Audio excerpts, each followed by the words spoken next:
Okay, let's see this question. Mass of 1 kg attached to the bottom of a spring has a certain frequency of vibration. The following mass has to be added to it in order to reduce the frequency by half. So first of all, we have to write the formula of frequency. Time period का formula क्या होता है spring के system में? T is equal to 2 pi under the root of m by k equivalent.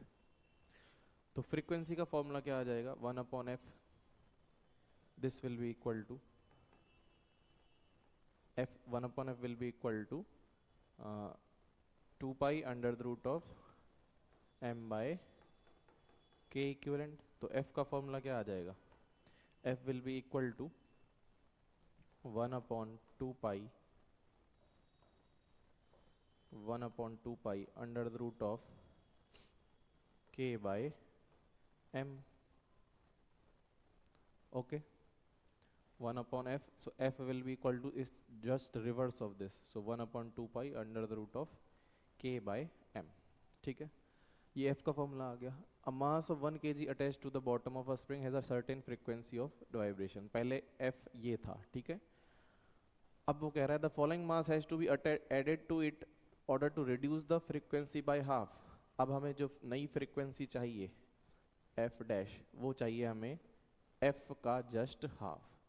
तो f कितना था, और सपोज वो फ्रीक्वेंसी कितनी है आपकी, 1 upon 2 pi under the root of k equivalent, और हमने m में क्या ऐड कर दिया, x, कुछ नया मास ऐड कर दिया. तो अब जो फ्रीक्वेंसी f डैश है वो किसके बराबर आ रही है, पुरानी फ्रीक्वेंसी का हाफ.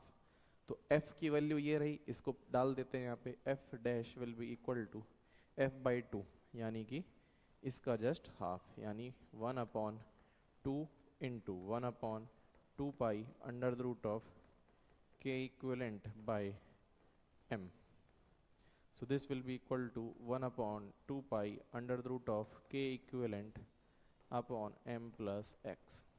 ठीक है, 2 pi से 2 pi cancel, under the root of k equivalent से under the root of k equivalent cancel. ठीक है, now we are going to cross multiply and squaring both sides. So 1 upon 4 m, this will be equal to, यहाँ से क्या बचेगा, 1 upon m plus x. Cross multiply कर दो, 4m is equal to m plus x.